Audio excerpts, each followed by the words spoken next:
Maintenant, on va parler de Yu-Gi-Oh! Parce qu'il y a eu pas mal de news qui sont tombées. Malheureusement, voilà, désolé pour l'absence un petit peu prolongée, je suis tombé malade en décembre, mi-décembre et fin décembre, et d'ailleurs même pendant le réveillon, donc vraiment la vie qu'on souhaite tous.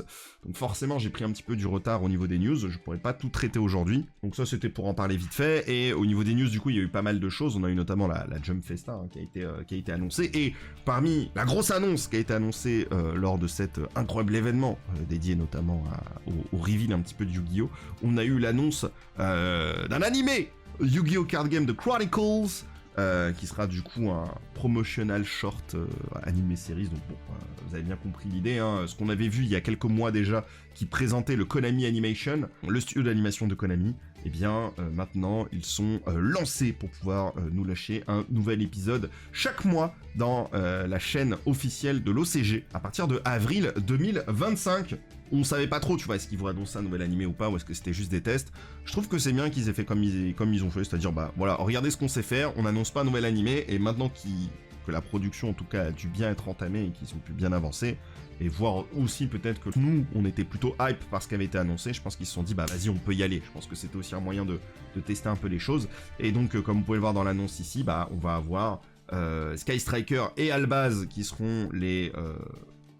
possiblement 2 premiers épisodes, ou en tout cas c'est les 2 premiers qui ont été teasés. Il n'y a pas eu de nouvelle image, hein. On a eu un nouveau trailer, mais en fait ils ont réutilisé les images d'animation d'avant. Un peu dommage là-dessus, mais c'est pas très grave. On a un petit peu des informations sur le studio, Konami Animation, etc. Ce qu'ils vont faire, hein. Ils ont annoncé ça le 23 décembre, et ils vont évidemment lâcher plusieurs épisodes chaque mois, et qui seront, comment je pourrais dire ça, focus. Ils seront concentrés sur différents monstres iconiques, et voilà, comme par exemple Rayé et Fallen of Albaz, le fameux Albaz. Ça parle d'épisodes au pluriel. Du côté de Sky Striker, on sait pas trop. Par contre, du côté du lore Albaz, ça cite quand même épisode avec un S. Donc ça laisse quand même supposer qu'il y aura plusieurs épisodes, ce qui m'étonne pas au vu de la grandeur du lore, donc peut-être qu'on aura plusieurs épisodes sur Albaz et Ecclesia. Là, ils sont un peu en train de se branler la nouille à dire que ça va être exceptionnel et qu'ils sont trop forts. On verra quand on aura des épisodes complets. Là, on a les 2 affiches promotionnelles assez stylées pour le coup. Bon, je préfère celle d'Albaz clairement que celle de Sky Striker. Après, je vais être honnête, Sky Striker, je sais qu'il y a des fans, je sais que c'est un des archétypes les plus populaires. Je sais toujours pas pourquoi, mais ok. Voilà, moi je me dis bon, c'est un peu dommage parce qu'ils ont déjà eu leur manga et ça a l'air de déjà raconter le lore, mais peut-être que le manga raconte pas ce que ça va raconter. Donc si ça raconte vraiment le lore pur de Sky Striker, pourquoi pas. Il n'y a pas d'annonce sur les autres, donc c'est pas parce qu'on a vu d'autres archétypes, d'autres lore qui ont été teasés dans la vidéo de l'époque qui mettait en avant un petit peu ce que savait faire Konami Animation, que ça veut dire forcément qu'on aura des épisodes consacrés dessus. Là, l'annonce, en tout cas, elle est vraiment centrée sur ces 2 archétypes, on va dire, ces 2 familles. En vrai, Alba, j'ai même envie de dire, c'est, voilà, le grand lore, tu vois, comme on dit. Moi, je suis pas, voilà, super hype là-dessus, mais très très hype par contre de ce côté-là, et je vais être sincère, j'ose espérer, mais bon, là, c'est moi qui me touche un peu. J'ose espérer qu'un jour, en fait, ça devienne un petit peu la manière un peu plus classique de présenter le jeu, et ouais, d'avoir un moyen... Enfin, je trouve que c'est un super moyen de faire de la promotion des cartes, de mettre en avant des choses, et c'est clair que s'ils peuvent mettre en avant un studio compétent comme celui de Konami Animation, du coup, pour mettre en avant peut-être même des nouveaux archétypes plus tard, ça pourrait vraiment être très très très très stylé. Moi, je pense qu'effectivement, le faire sur des futurs archétypes, ça pourrait être super intéressant. En mode, t'as les cartes qui sont annoncées, et en même temps qu'elles sont annoncées, t'as leur lore qui commence à se mettre en place. Je trouve que ça pourrait vraiment être stylé. Peut-être pas en même temps qu'ils sont annoncés, mais peut-être à la sortie de l'extension, tu vois, un petit truc comme ça. Voilà. Après, c'est compliqué parce que ça sort en OCG, enfin, ça sort dans la scène de l'OCG, d'où les cartes, on les reçoit un petit peu en décalé, donc de toute façon, tu peux pas trop coïncider ça avec les sorties, quoi qu'il arrive, je pense. Mais je trouve que l'idée est cool. J'espère par contre, effectivement, que ça pourrait être cool aussi, parce que là, tu vois, par exemple, le lore Albaz, il est techniquement fini. On sait qu'il y a une fameuse saison 2, normalement, qui devrait arriver un jour, peut-être, on sait pas. Sky Striker, je sais pas trop, je suis pas très renseigné là-dessus. Par contre, moi, je me dis que ça pourrait vraiment être intéressant que, justement, maintenant, quand il y aurait des supports pour certains archétypes, que en fait on puisse utiliser, en fait que ces histoires de lore justement racontent des nouvelles aventures des lores qu'on connaît déjà. Ça pourrait être assez sympa. On verra évidemment combien de temps ça dure, etc. Ça reste assez flou, hein, bien sûr, comme info qu'il y a. Juste ils nous disent, bam, avril 2025, la chaîne de l'OCG, soyez au rendez-vous. vous allez kiffer, et en vrai, j'ai hâte de kiffer un peu. Est-ce qu'on fera du react des épisodes ? Peut-être, si vous voulez, on peut faire ça. Moi, en vrai, je peux clairement attendre de regarder ça avec vous si vous voulez. Donc, on peut clairement mettre ça en place. Après, attention, hein, moi, quand je react, je parle. Hein, donc, attention, hein, moi, je vanne ce qui se passe et moi, je parle. Hein, quand je react, on est bien. Mais oui, on sait rien du tout. On sait pas si ce sera sous-titré. On sait pas si ce sera doublé. On n'a pas d'infos. En fait, je pense que pour le bien de votre santé mentale, il vaut mieux ne pas partir trop loin. Mais un peu comme à l'époque quand Konami Animation s'était annoncé, soyons juste contents, parce que c'est du nouveau contenu Yu-Gi-Oh! En animé, ça fait plaisir, mais ça peut aller dans tous les sens. Ça se trouve, c'est très minimaliste comme projet, ça se trouve, c'est un projet de ouf. Si ça, on sait, il y a des doubleurs. Ah, bah voilà, bah c'est bon, on sait qu'il y a des doubleurs. Bon, bah ça sera peut-être moins minimaliste que prévu, du coup. C'est un beau retour aux sources, et surtout, je pense que ce qui fait le plus de bien, même si c'est des archétypes qui sont un peu vieux, par exemple Sky Striker ne date pas d'hier, on n'est pas dans le vieux, c'est-à-dire vraiment à l'ancienne, tu vois. Vous m'avez compris. C'est pas DM. Et je pense que c'est la meilleure identité que tu puisses prendre sur le jeu, c'est-à-dire assumer le côté moderne du jeu. Et je trouve... j'ai l'impression que Konami avait vraiment du mal à assumer cet aspect-là. Parce que oui, d'accord, il y a des fans de Magicien Sombre, mais ils jouent pas au jeu. Donc vas-y, viens, viens, on essaye aussi de mettre d'autres choses. Et on essaie aussi de faire un petit peu plaisir aux gens. Et vraiment, ce côté, viens, on assume vis-à-vis de Yu-Gi-Oh! Et je trouve que c'est plutôt cool, c'est plutôt positif, notamment avec le côté branded. On espère, voilà, peut-être plus tard on aura le lore Visas aussi, peut-être on aura plein d'autres lores qui peuvent se mettre en place. Ça donne envie, forcément, ça laisse rêveur et songeur à voir. Peut-on imaginer que les animés lore peuvent être un teaser pour un remake remaster du Yu-Gi-Oh! DM à l'occasion de 30 ans du manga l'année prochaine? Bah moi non, moi j'imagine pas ça, je pense que ça sert à rien d'imaginer des choses. En fait, c'est le meilleur moyen d'être déçu, de trop fantasmer sur ce qu'il y a. Là, ce qu'il y a, c'est on nous donne un gâteau. Et c'est comme si on disait, oh putain, trop bien un gâteau, tu vas m'acheter une maison? Non, hein, voilà, on nous a donné un gâteau, venez, on profite du gâteau, on mange ce poulet, comme on dit, et on verra un petit peu la suite, en fait. Je pense que c'est le meilleur moyen de kiffer, parce que sinon on va être aigri toute notre vie. Ça touchera peut-être pas tout le monde, ça sera peut-être pas ultime en termes d'audience, peut-être que les gens qui kiffaient Yu-Gi-Oh! Avant, ils vont pas s'y retrouver, bah c'est pas grave, ils iront encore caresser leur dragon blanc aux yeux bleus, et nous on pourra continuer à kiffer un petit peu les nouveautés de Yu-Gi, et c'est très bien comme ça, voilà, tout simplement. Oui, il banque pas mal sur les archétypes à univers de lore, comme Terminal World. Ouais, mais ils ont raison en vrai, parce que, je vais pas vous mentir, moi en fait, le lore de Yu-Gi m'intéresse, mais jamais, je vous dis bien, jamais je vais me faire chier à lire des pages de Wikia traduites d'un dossier de lore, en fait. Ça m'intéresse pas. Moi, pour moi, ce qui m'intéresse dans... Plus que le lore, moi, c'est la narration. Bon, après, c'est un peu mon métier aussi de base, donc c'est normal. Et en fait, j'ai souvent tendance à dire qu'en fait, en narration, en vrai, on s'en fout du lore. Ce qui compte, c'est l'histoire que tu veux raconter. Et malheureusement, quand c'est des putains de trucs Wikipédia où on balance des traductions de livres qu'on n'a même pas et qui racontent des histoires, certes, mais pas de manière organique, et bah moi, ça m'intéresse pas tant que ça. Donc là, le fait qu'on a vraiment un animé qui pourra peut-être raconter des choses, et bah clairement, ça me hype beaucoup plus à ce niveau-là. Maintenant, on verra. Je m'attends, en fait, je sais pas trop à quoi m'attendre en termes de qualité, donc j'essaye de pas être... En fait, je suis pas négatif. Je peux pas être négatif parce que c'est quelque chose de supplémentaire qu'on n'avait pas. Donc c'est forcément positif à ce niveau-là. Maintenant, pour la qualité, on en reparlera forcément. Mais je reste assez confiant, en tout cas, au moins sur la qualité de l'animation. On verra pour la suite, bien sûr. Est-ce que des projets comme Arcane, ça a joué aussi? Je parle pas de la saison 2 d'Arcane, parce qu'elle est assez récente en termes de sortie. Mais tu vois, Arcane, première saison, c'est quand même sorti maintenant il y a quelques années. Est-ce que ça n'a pas eu un impact aussi sur des décisions stratégiques de se dire « Ah !» en fait, ça peut être un moyen de mettre en avant le projet.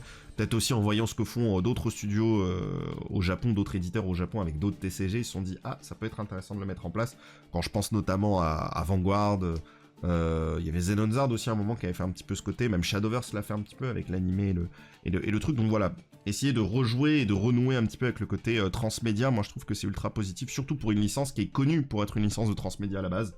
Je pense que c'est... super pertinent, voilà. En dehors de ça, parce que c'est pas la seule news qu'ils ont donnée au niveau de l'animation, on a eu aussi, alors ça a fait le tour des réseaux, les gens sont devenus fous, et c'est là où en fait j'ai effectivement compris que, en fait c'est pas que les joueurs Yu-Gi-Oh, c'est dès que t'as touché Yu-Gi-Oh de près ou de loin, tu ne sais pas lire, voilà, et du coup tu perds ton cerveau. Donc il y a eu la news que Yu-Gi-Oh GX allait avoir un remaster, et en fait les gens ne savent pas ce que c'est. Et donc les gens se sont dit « Oh putain, il va se passer ça, ce serait incroyable, on va tous retaper !» Non, non, non, le projet c'est tu prends GX, tu le passes en 16 neuvième, fin de l'histoire, c'est fini, ça s'arrête là. C'est juste, c'est pas GX Sky ou je sais pas quoi, c'est juste tu prends GX et tu changes le format, tu vois, c'était comme ça, maintenant c'est comme ça, voilà, félicitations. Donc, bon, voilà, le fameux filtre HD, meilleur audio, et ça s'arrête là, et donc l'écran qui passera en 16 neuvième, ce sera juste très très bien, et ça s'arrête là. Donc c'est vrai que je sais pas trop ce qui s'est passé, je sais pas qui a fait passer l'info comme quoi ça allait être un tout nouvel animé en remake, et visiblement il faut vraiment que les gens apprennent la différence entre un remake et un remaster. J'ai vu vraiment que c'est parti en vrille, c'est tellement parti en vrille que Yoeri est devenu fou, le pauvre. Et en vrai je le comprends. Genre t'es là, t'envoies des news, et t'as des gens qui parlent jamais de news, qui d'un coup sont en mode « Hey, les news c'est ça !» Bah non, tu t'es trompé. Donc je suis un peu... Ouais, j'ai pas capté. Le plus drôle c'est les gens qui ont dit « Mais pourquoi pas DM alors que DM a eu le droit à la même chose pour ses 20 ans ?» Ouais, mais c'est vraiment des gens qui ont pas suivi. Et qui ont cru vraiment que c'était un remake, alors que pas du tout, donc vous attendez à rien.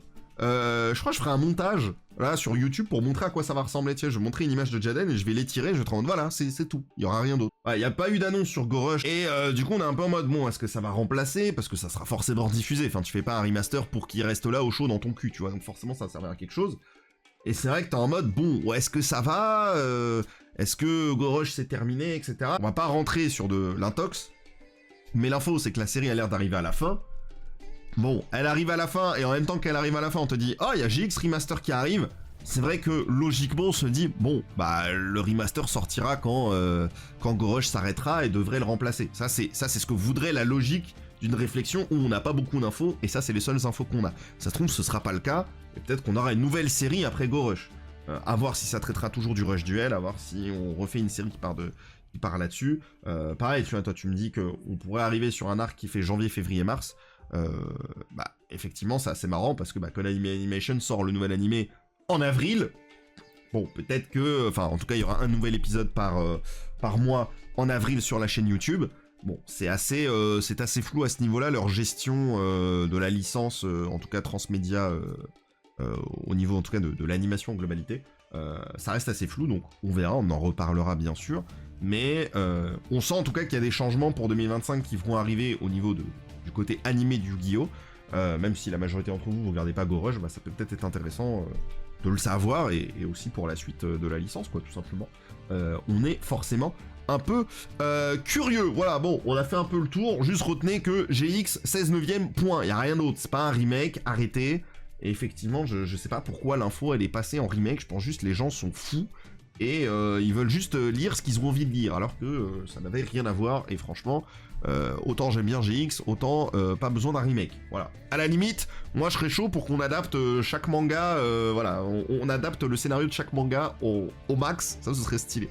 Mais bon, hein, évidemment, moi je rêve et je suis tout seul à rêver. On va parler du coup aussi de la toute dernière information qui est tombée au niveau du jeu et de l'OCG et tout ça. Le prochain pack après Suda qui a été annoncé, le nom c'est Duelist Advance, et vous le savez, hein, normalement quand un set commence par Duelist, c'est qui représente la toute nouvelle série de boosters, actuellement on est en série 12, oui j'ai dit après Suda, pardon, après Aline, excusez-moi je suis un peu fatigué, donc oui, ça sortira après Aline, hein, donc on a Suda qui va arriver chez nous là incessamment sous peu, on a Aline, dont pas mal de cartes qu'on va traiter aujourd'hui viennent de Aline justement, et après Aline on aurait du coup la nouvelle extension qui serait Duelist Advance, et donc comme je le disais, normalement, quand une extension a Duelist, c'est celle qui est du coup le booster vert et qui entre du coup dans le nouveau cycle et la nouvelle série de Yu-Gi-Oh! Donc le dernier qu'on a eu c'était Agov. Non, pardon, c'était Duelist Nexus, qu'est-ce que je dis? Je dis Agov. Oula, vraiment, ça va pas, hein. Vraiment, je suis Duelist Nexus, donc Dude, oui, merci. C'est vrai que c'est très drôle dit comme ça, Yori.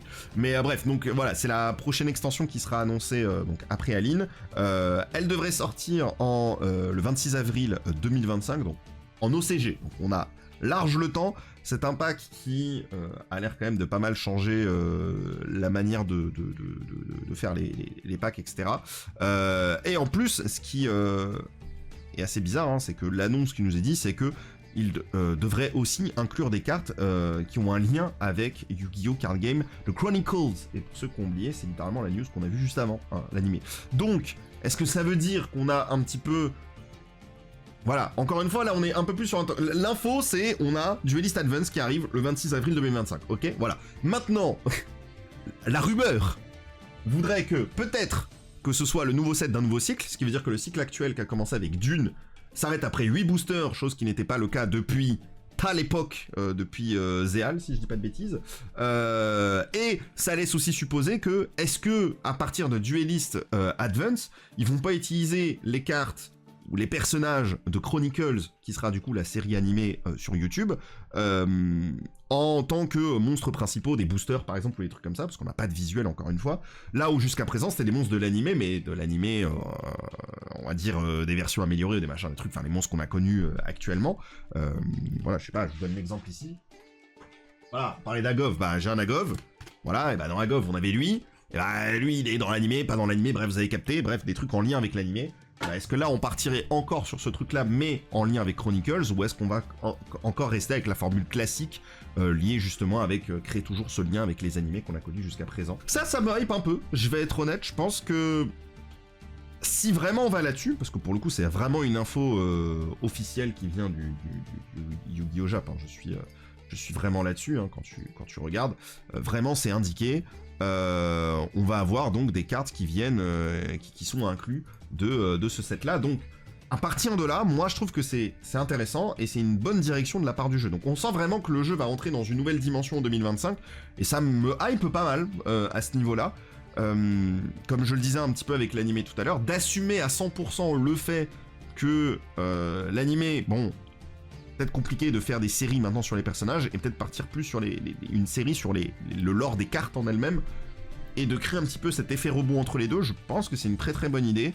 Je pense que c'est cool et je pense que ça va accentuer notre hype, notamment quand j'en parlais tout à l'heure. Ah oui, ce serait cool que, en fait, on ait des archétypes qui soient annoncés via aussi l'animé et qui en fait arrivent dans le truc. Bah, peut-être que ça va aller un peu là-dessus. Peut-être que le lore à la base, en fait, on aura déjà la saison 2 avec le Chronicles et que ça va nous apporter aussi les nouvelles cartes. Ça peut être très cool. En espérant que ce soit pas juste des alt art, parce que je vous avoue que moi, les alternate art, je m'en fous un peu.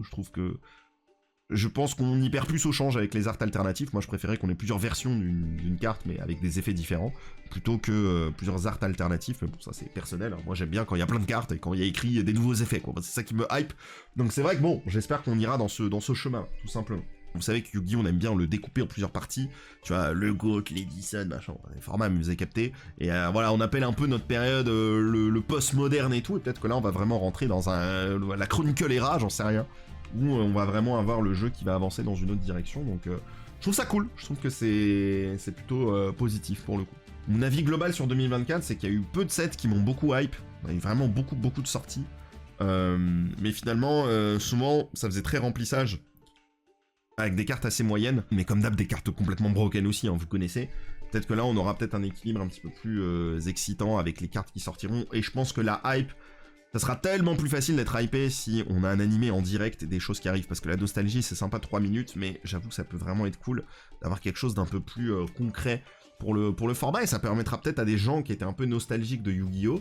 De peut-être justement accepter un peu plus l'ère moderne du jeu, via ce nouvel animé, et surtout si cet animé a un lien directement avec les cartes. T'as un rapprochement qui est beaucoup plus direct et efficace vis-à-vis du...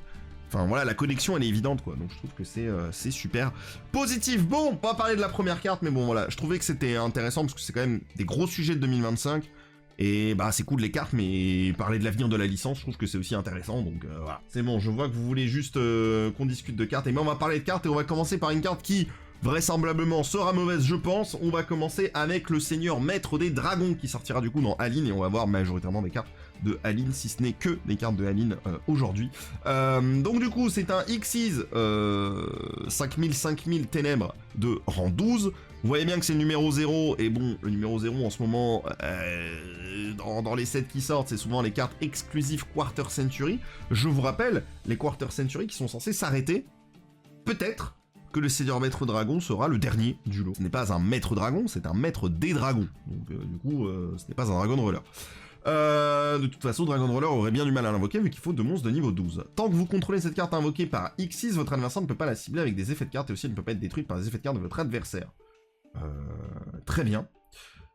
Si cette carte attaque un monstre en position de défense tant que vous avez minimum 25 cartes dans votre cimetière, vraiment tu fais des dégâts perçants? Ok, double. Bon, ça va. Parce que j'étais en mode... Un peu nul quand même.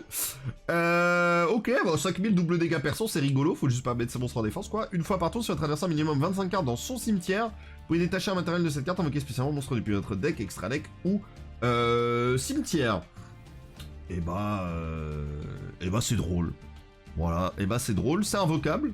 Vraiment, je pense que sur tous les monstres qu'on a vus, ces monstres un peu QCR exclusifs et tout, je pense que c'est la carte la plus invocable du tas. Genre vraiment, sans trop de complications. Voilà, 25 cartes dans le cimetière de l'adversaire, on va dire, il aura cherché, hein, s'il se mange derrière un truc qui te permet de spé un monstre depuis ton deck extra deck au cimetière, ok, c'est rigolo, mais je pense que c'est très très fine, hein, c'est...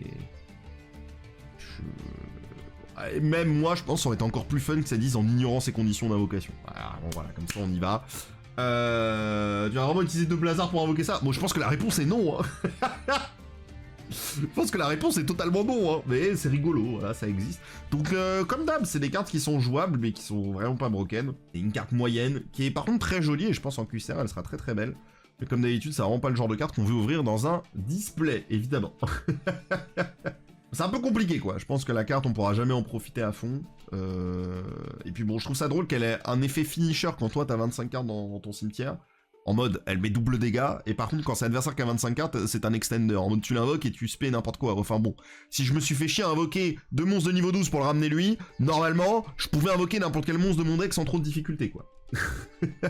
Ça c'est fait, on va parler d'un support que personne n'a demandé, que personne n'a vu, que personne n'a entendu. Il s'agit du support bête héraldique.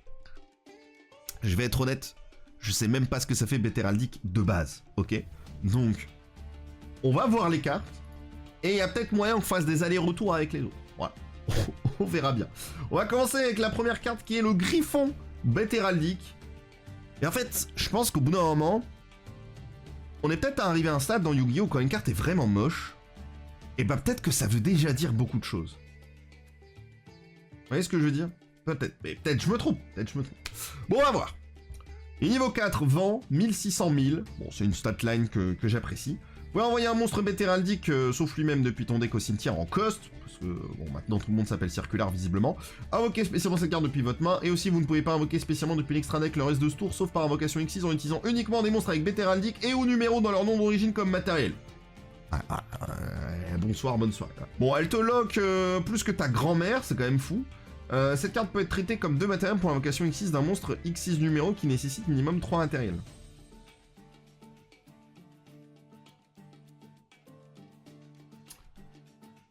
Ensuite, on va avoir Balenstad, la bête héraldique qui est niveau 4, 900 d'attaque, 1900 de défense. C'est un poisson, paraît-il. Si cette carte est invoquée normalement ou spécialement, vous pouvez défausser une carte à ajouter 2 magie piège héraldique depuis votre deck à votre main. Très bien. Alors, j'en connais aucune, et je sais qu'il y en a une aujourd'hui. Bon, on verra déjà ce qu'elle fait, et on verra le reste.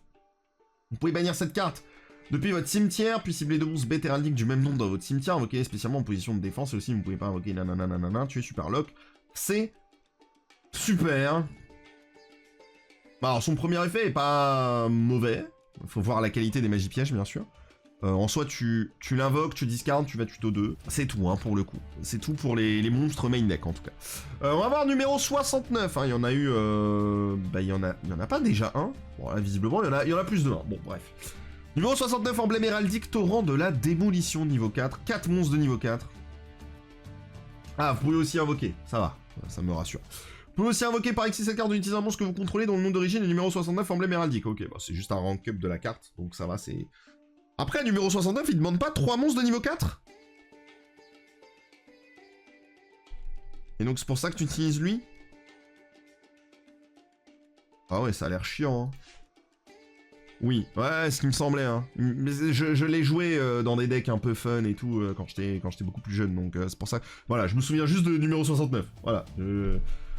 C'est pas un hasard, désolé. Lorsqu'un effet de monstre est activé sur le terrain de votre adversaire ou un monstre de l'adversaire déclare une attaque et fait rapide pour invoquer spécialement en numéro 69, emblème héraldique, démolition de matière noire. Depuis votre extra deck en utilisant cette carte que vous contrôlez comme matériel, puis détruisez le monstre de l'adversaire. Donc tu négates pas, ok, c'est super. Si traité comme une occasion existe, il transfère le matériel. Tu peux utiliser cet effet qu'une fois.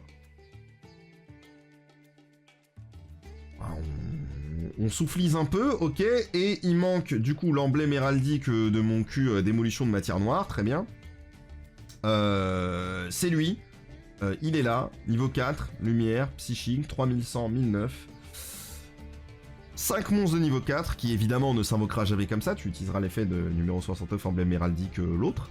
Non destructible ni au combat ni par des effets de carte. Une fois par tour, effet rapide, vous pouvez détacher un matériel de cette carte, puis cibler un monstre face recto contrôlé par votre adversaire, son nom devient inconnu. Très drôle, j'aime beaucoup. Lorsqu'un effet de monstre activé par votre adversaire est résolu, si le nom du monstre est inconnu, annulez l'effet activé.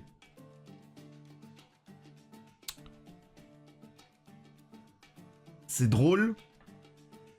Mais est-ce que je peux donner mon avis et dire que c'est sacrément nul quand même? Je pense que cette carte n'a aucun avenir comme le reste. Mais peut-être je me trompe, hein. Peut-être c'est une singerie ce qu'on est en train de voir. Mais j'avoue, je suis pas sûr. Je suis pas convaincu. Mais c'est turbo drôle. C'est vraiment très très drôle. J'aime beaucoup. C'est niche, mais... Moi, les cartes 10, je trouve ça plus sympa que les cartes qui essayent d'être bonnes et qui ne le sont juste pas de base. Donc voilà, mais c'est rigolo. Ouais. Après, c'est beaucoup d'efforts pour faire cet effet effectif. Et on va regarder la magie, il s'agit de Flash Héraldique. Allez, je vais deviner, est-ce que le monstre devient inconnu aussi, juste pour rire? Ciblez un nombre de votre choix de monstres face recto contre un par adversaire, le nom devient inconnu. Bah voilà, j'ai bien pré-shot. Dans votre end phase, cette carte est dans votre cimetière et vous contrôlez un monstre psychique, vous pouvez poser cette carte mais bannissez-la lorsqu'elle quitte le terrain. En fait, c'est terrible, mais je pense que l'existence de la magie, eh ben c'est mieux que ça. Parce qu'en fait ça peut être une carte de side un peu marrante. Il n'y a aucune condition particulière, juste tu changes le nom. Mais ça peut juste être une carte de side. Vous voyez un peu comme encore Xyz a été une carte très spécifique en fonction des formats et comme elle l'est même actuellement. Voilà, en fonction en fait de la méta, c'est le genre de carte qui peut peut-être exister. Je trouve que c'est pas si mal. Je sais pas, j'y crois pas trop aux grosses cartes, mais c'est très drôle. Par contre, la magie rapide, je pense, elle a plus de potentiel en tant que niche card, les fameuses niche cards, vous voyez. Voilà, après, bon, c'est le genre de deck, c'est le fameux, s'il aurait pas eu de support, personne n'aurait été triste. Il en a, c'est cool. La gibbing, que les trucs deviennent inconnus, c'est drôle. Bon, voilà, après, on ne devient pas fou non plus. D'autres cartes qui sont sorties, évidemment, sur Ali, là, on n'a pas fini. Bon, là, je sais pas si je dois dire support au nouvel archétype, mais on a des cartes, du coup, de... Luca, je sais plus. C'est qui joue Morptronic et c'est qui joue Ancient Fairy. Bon bref, c'est le support Luca et voilà. Bon. Bon, bref, je veux pas en parler, mais bref, ces deux-là, leur nom me trigger, genre, faut inverser, genre, ça m'énerve. On va commencer du coup par le support pour Luca, du coup, support nouvel archétype, je sais pas trop comment on peut dire ça, mais en tout cas, c'est pour Ancient Fairy Dragon, et on va commencer avec Alpha Léonis, la bête féerique. Carte... Bon, la carte qui fait le beau gosse là un peu. Donc c'est un bet light de niveau 4. 1700 000, bon c'est littéralement les stats de Alpha Léonis classique du coup. Qui est sorti il y a déjà un bon moment, hein, très très vieille carte en commune.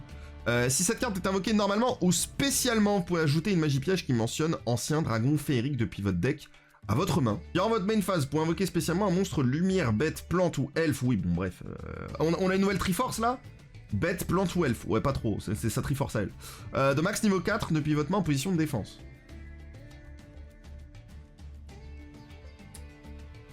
Dommage, ce sont vraiment 3 types nuls, mais bon, je pense qu'il le savait.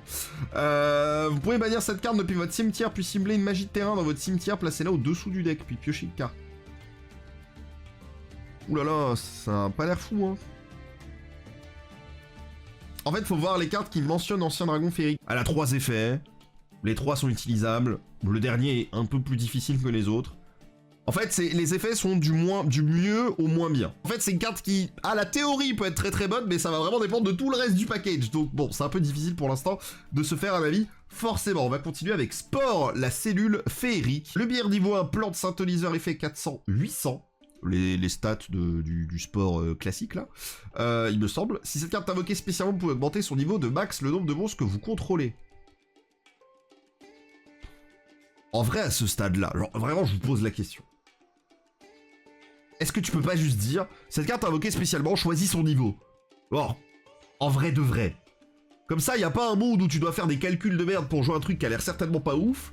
Et bah si, tranquille, c'est pas grave. Si cette carte est dans votre cimetière et que vous contrôlez Ancien Dragon Féerique ou un monstre lumière, bête, plante ou elfe, ok, vous pouvez invoquer spécialement cette carte. Ouais. Et aussi, vous ne pouvez pas invoquer spécialement mon synchro exclu depuis extra deck le reste de ce tour. Wow, ça a l'air très très faible, hein. Ça a l'air vraiment très très faible. On va continuer, hein. Je suis désolé, je suis pas... Bon, hein, on verra comment ça se passe. Courimon, l'esprit féerique, niveau 1, elfe, lumière, 300-200, bref, Couribon, quoi, classique. Si vous contrôlez ancien dragon féerique ou un monstre lumière, bête, plante ou elfe, vous pouvez invoquer spécialement cette carte depuis votre main. Et si vous faites, elle est traitée comme un synthoniseur. Très bien. Si un ou plusieurs autres anciens dragons féeriques ou monstres qui le mentionnent que vous contrôlez vont être détruits par un effet de carte, vous pouvez renvoyer cette carte depuis le terrain à la main à la place. Ah oui, c'est tout. Et bah, en fait, ce qui m'inquiète, c'est que c'est le dernier monstre à effet. Et là, on va passer à l'extra deck, donc peut-être que tout va changer. Parce qu'on a ancien dragon de la vie féerique. Par pitié, dis-moi que t'es traité comme ancien dragon féerique, parce que si c'est pas le cas, je vais commencer à avoir un problème. Bon, il est niveau 8, je suppose, oui, tout à fait, il est lumière, il a 2500 d'attaque, 3300 de défense, c'est un dragon synchro, ouais. Un synthoniseur, un non-synthoniseur, bon, il est générique, donc on va peut-être pouvoir en profiter. Est-ce que je peux quand même dire que l'art est un peu banger? Si cette carte est invoquée par synchronisation, vous pouvez piocher une carte. Ou si le monde des esprits est sur le terrain, ajoutez un monstre lumière, bête, plante ou elfe ou un soleil éternel depuis votre deck à votre main à la place. Bah moi j'avoue, je pense que je préfère piocher.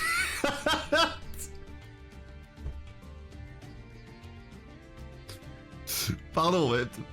Peut-être piocher c'est bien aussi. Peut-être c'est pas si mal, hein. Vraiment, faut pas hésiter, hein. Franchement, la draw c'est bien. Hein. Ok. Tu peux utiliser cet effet de ancien dragon de la vie féerique qu'une fois par tour. Ok, donc tu peux draw ou tuto qu'une fois. Vos anciens dragons féeriques et monstres qui les mentionnent peuvent attaquer tant qu'ils sont en position de défense face recto.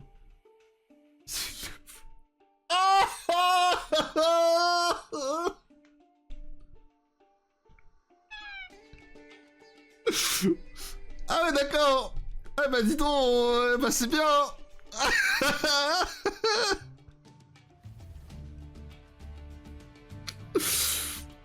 Ah ouais.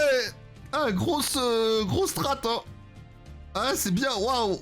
Eh bah c'est super. On met 800 de dégâts en plus, bah c'est trop bien. Ah, je suis très heureux. C'est... Mais attendez, les monstres qui le mentionnent. Ouais. Ouais, bah il a plus d'attaque. Bah... Ah oui, ok, là on gagne 400. Et là on perd... Ouais.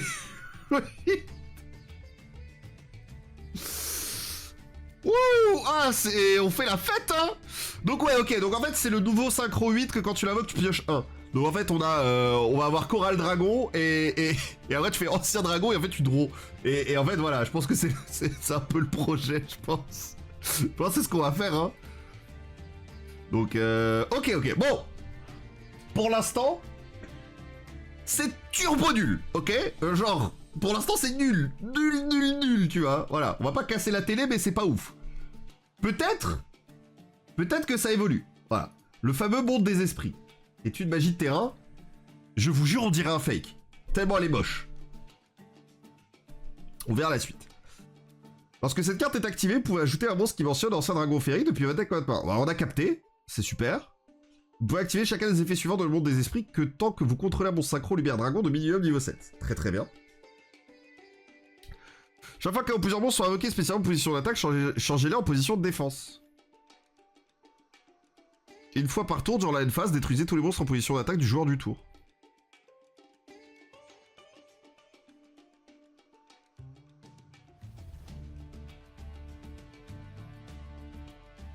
Attendez, on est en quelle année, s'il vous plaît? Il faut que je vérifie. Là.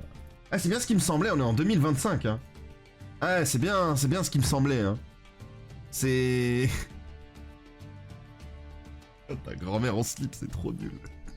Oh, le gâchis de carton, là. Oh, l'enfer. Y a pas un bon effet. Si, pardon, il y en a un, tu peux tuto. Bah, quoique, pas vraiment, en fait, pour l'instant. C'est pas... On n'a pas vu de bonne carte, quoi. Ah, je vois. Waouh, c'est rude un peu, la vie, là. Waouh. Très bien, bon. Il paraît on pouvait aussi tuto Soleil Éternel. Donc, on va voir ce que ça fait, Soleil Éternel. Oh, putain, c'est un piège. C'était la seule magie qui était tutorisable. Putain. Bon. Piège continue. Les monstres que vous contrôlez gagnent 500 de défense pour chaque ancien dragon féerique et monstres qu'il mentionne que vous contrôlez. Ah, s'en fout toujours, hein. Mais c'est ok, j'ai déjà dit. J'aime bien les effets qui modulent un peu l'attaque. Allez, vas-y, on y va. Vas-y, admettons, c'est sympa, ok. Une fois par chaîne. Ah, peut-être. Vous pouvez cibler un monstre face recto contrôlé par votre adversaire. Jusqu'à la fin de ce tour, son attaque défense actuelle sont divisées par 2. Et aussi, ses effets sont annulés. Ah, parce que je me disais bien. Alors, une fois par chaîne. Mais il y a bien un moment. Où on se fait un peu fumer, non? Vous pouvez utiliser cet effet de soleil éternel un nombre de fois par tour inférieur ou égal au nombre de monstres anciens dragons féeriques et monstres qui les mentionnent que vous contrôlez. Ce qui veut dire que si tu en contrôles pas, tu peux pas activer la carte. Enfin, tu peux pas résoudre, quoi. Ah ouais. Ah bah c'est pas bien, hein.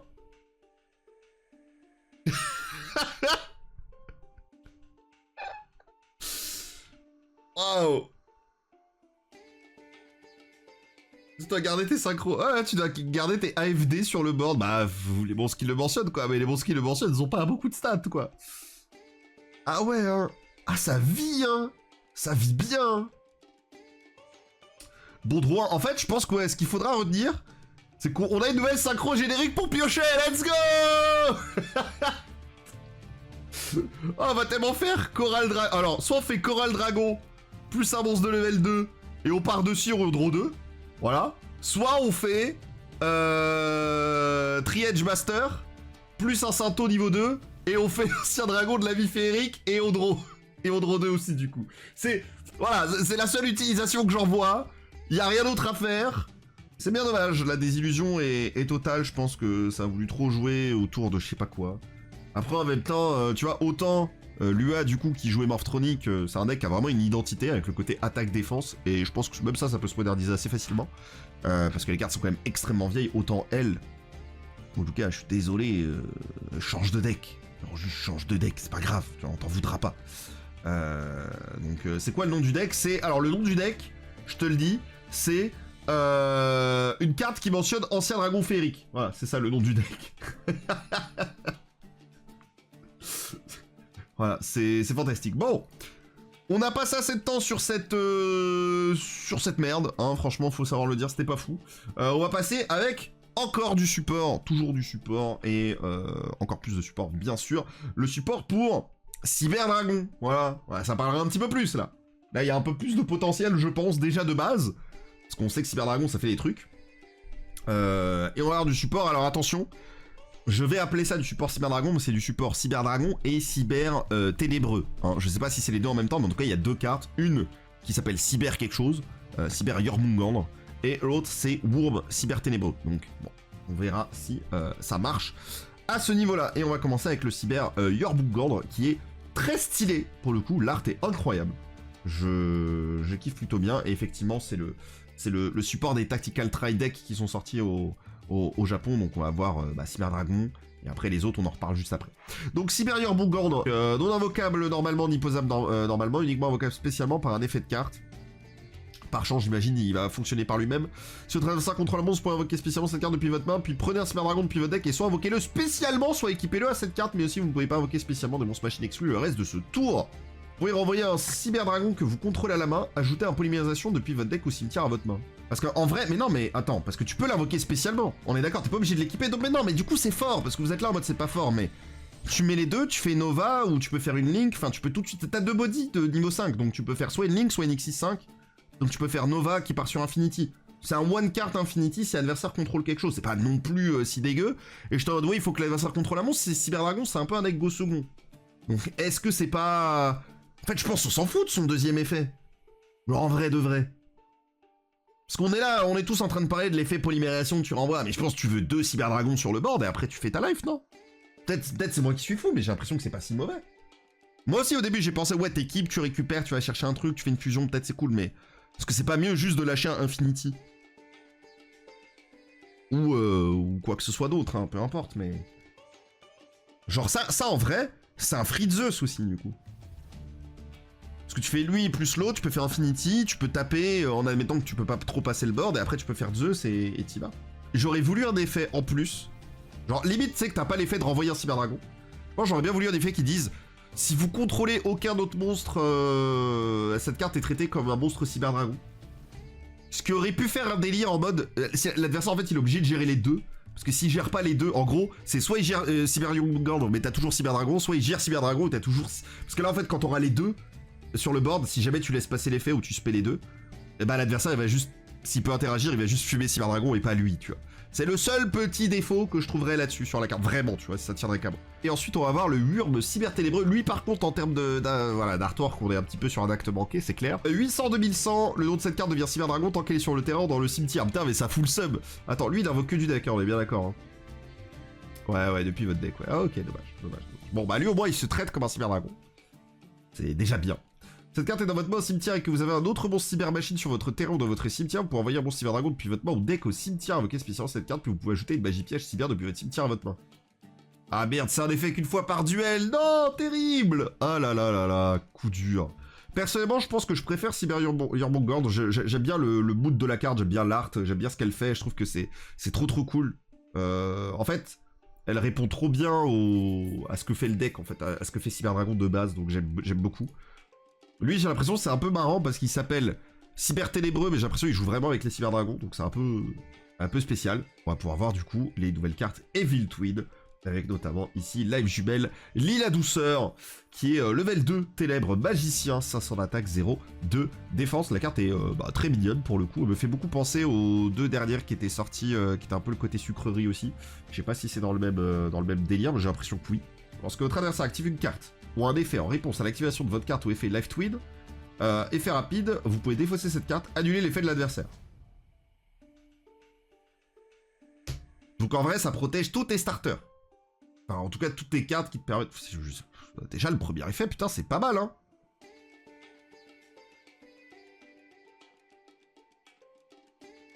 Putain, c'est vraiment bien, hein. Le premier effet est déjà fou. Si cette carte est dans votre cimetière et que vous contrôlez un monstre qui s'y kill, donc les monstres enfin, les autres monstres en général qu'on aura tendance à voir, notamment les monstres de l'extra, vous pouvez invoquer spécialement cette carte, mais tant qu'elle est face rectée dans la zone monstre, vous ne pouvez pas invoquer spécialement monstre démon exclu depuis l'extra deck. Qu'est-ce qu'on s'en fout? Vous utilisez chaque effet de live jumelle Lila Douceur qu'une fois par tour. Ouah, c'est bien, hein. Ça, c'est x3 dans le deck, je pense. En fait, c'est une carte qui protège tes cartes et qui en plus peut revenir d'elle-même. Et elle, c'est pas une fois par duel, hein. Waouh. Ah, c'est la meilleure carte qu'on a vue aujourd'hui, hein, 100%. Il n'y a pas de débat, c'est trop fort. J'aime beaucoup. Et écoutez, elle est pas toute seule, parce qu'on va voir du coup Evil Jumelle Kissikil Accord. Alors c'est vrai que les arts de Evil Twin, c'est toujours très spécial. J'ai l'impression que il y a 5 illustrateurs différents, qui du coup est une lien 1. Ah oui. Et qui est un démon lumière. Wouh. Ah ouais, ça envoie, hein. Ok, bah... Waouh, ouais, ça, c'est... Les liens 1, hein. Les liens 1 avec El Famoso, tu peux l'invoquer qu'une fois par tour. C'est pas tu peux l'invoquer spécialement qu'une fois par tour, c'est tu peux l'invoquer par lien qu'une fois par tour. Donc c'est beaucoup plus fort que l'invoquer spécialement qu'une fois par tour. D'accord, donc en fait tu peux le faire par lien, et si jamais tu peux la rebound, tu te régales. Tu peux envoyer un monstre lila depuis ton deck ou extra deck au cimetière. Quoi? Appliquer cet effet le reste de ce tour. Mais attends, c'est-à-dire quand t'invoques elle, tu peux envoyer elle, et elle derrière peut se réinvoquer. On est bien d'accord. Chaque fois que votre adversaire active une carte ou un effet en réponse à l'activation de l'effet de votre monstre Kissikil ou Lila, piochez une carte immédiatement après sa résolution.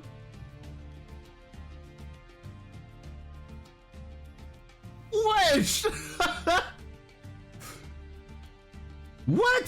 Alors, c'est la meilleure carte de 2025 pour l'instant. C'est une singerie monumentale, c'est extrêmement puissant. Je suis choqué, et en même temps, j'avoue j'aime bien l'idée. J'aime bien l'idée parce que tu vas pas... Enfin l'adversaire il va pas répondre à absolument tout ce que tu fais en boucle. Donc j'aime bien, par contre, vas-y, lien 1 c'est une singerie, et lien 1 quand on voit en coste et qui fait... En fait je cherche l'effet négatif et je l'ai pas trouvé. Moi ce que je dis c'est que c'est quand même une carte qu'on peut gérer avant qu'elle déclare l'effet. C'est un équilibrage en tout cas qui est intéressant vis-à-vis de la carte. Mais on est sur un archétype qui est un peu en dessous mais qui a toujours eu un peu de potentiel. Et bah j'aime bien, en vrai j'aime bien. Je préfère... Enfin, de toute façon je vais être sincère, moi je préfère des cartes fortes dans Yu-Gi-Oh! Et au moins il se passe des choses que des cartes Genre ça, vous voyez, enfin non, ça c'était ok, mais genre ça, tu vois, voilà. Et donc du coup, on va passer au troisième deck du Tactical Try Deck qui a reçu son support dans Aline, et il s'agit de Edlich, bien sûr, et on va commencer assez surprenamment avec une fusion, qui est un zombie ténèbres de niveau 10, je suppose, j'ai pas compté, Angel Kaido de la Terre d'Or, avec un Edlich qui pose, mais là frérot, ne te regarde plus, on regarde ce qu'il y a derrière toi. Et ce qu'il y a derrière lui, c'est un zombie fusion avec 1800 d'attaque, 2500 de défense, donc visiblement un peu plus faible que Edlich, quoi. Qui demande Edlich, et un monstre zombie. Uniquement soit invocable par fusion, soit invocable spécialement depuis votre extra deck en sacrifiant un monstre lumière zombie tant que vous avez sur Nalish le Seigneur d'Or sur votre terrain ou dans votre cimetière. Ah! Pour invoquer spécialement Angel Kaido de la Terre d'Or qu'une fois par tour de cette façon, cette carte est envoyée depuis le terrain au cimetière pour invoquer spécialement monstre sur Nalish depuis votre deck extra deck, deck ou pardon, deck extra deck ou cimetière. Vous utiliser cet effet de Angel Kaido de la Terre d'Or qu'une fois par tour. Je pense qu'il est un peu plus faible quand même que la lien 1 qu'on vient de voir. Le fait que ça invoque quand même un monstre sur Nalish depuis l'extra deck, c'est pas mal. Parce que ça peut invoquer l'autre. Donc c'est pas si mauvais. Tu utilises pour faire une lien et t'invoques derrière la grosse fusion élite, je suppose. Non, c'est une carte qui a du potentiel, je trouve. Hein. En fait, c'est un... Tu peux l'invoquer gratuitement en dégageant Edlich. Et en fait, ça te crée... techniquement, ça te crée un body en plus à chaque fois. Donc c'est plutôt bueno, je pense. C'est vraiment très très fort. J'aime bien. C'est moins pimpant que ça, je pense. Forcément, ça fait peur. Ça, un peu moins. Mais par contre, c'est sexy. Et moi, les cartes sexy, ça me plaît. En même temps, est-ce que ça n'a pas été toujours l'identité de Edlich d'être un ref un peu sexy, quoi. Hein, on va être honnête. Très bien, très bien. J'aime beaucoup, et puis c'est pas fini, parce que forcément il y a une deuxième carte qui l'accompagne. Le Surnalixir de la Terre d'Or exaltée. C'est un piège continu. Il dit vous pouvez payer 800 LP, puis activer un de ses effets. Invoquez spécialement cette carte comme un monstre normal zombie lumière niveau 10, 1500, 2800. Cette carte est aussi toujours un piège, puis si vous contrôlez Surnalish le Seigneur d'Or, vous pouvez en renvoyer un monstre sur le terrain à la main. J'aime bien, hein. Posez une de vos magies pièges Terre d'Or ou Surnalixir banni. Vous pouvez utiliser cet effet de Surnalixir de la Terre d'Or exaltée qu'une fois par tour. C'est pas obligé tout de suite de l'invoquer comme un monstre et tout. J'aime bien, c'est cool. En vrai, moi, tu sais, il y a Argostar qui me hype pas mal. Avec l'arrivée, justement, voilà, de Suda et du coup, l'archétype qui va arriver et tout. Et c'est vrai que ça donne envie, quoi. Les cartes comme ça, qui sont des pièges, qui s'invoquent en tant que monstre et qui en plus sont des interactions qui permettent de créer du grind et tout, j'aime beaucoup. Je trouve que c'est très sympa. Effectivement, en plus, elle est posable par n'importe quelle trappe et de leech. Franchement, ça fait du recyclage aussi. Moi, je trouve la carte, c'est une disrupt qui envoie un monstre sur le terrain à la main, qui ne target pas en plus. C'est une des meilleures interactions à ce niveau-là. Juste un peu dommage que la piège posée puisse pas être activée ce tour. Ouais, enfin bon, tu veux pas mon compte en banque, Jérém, aussi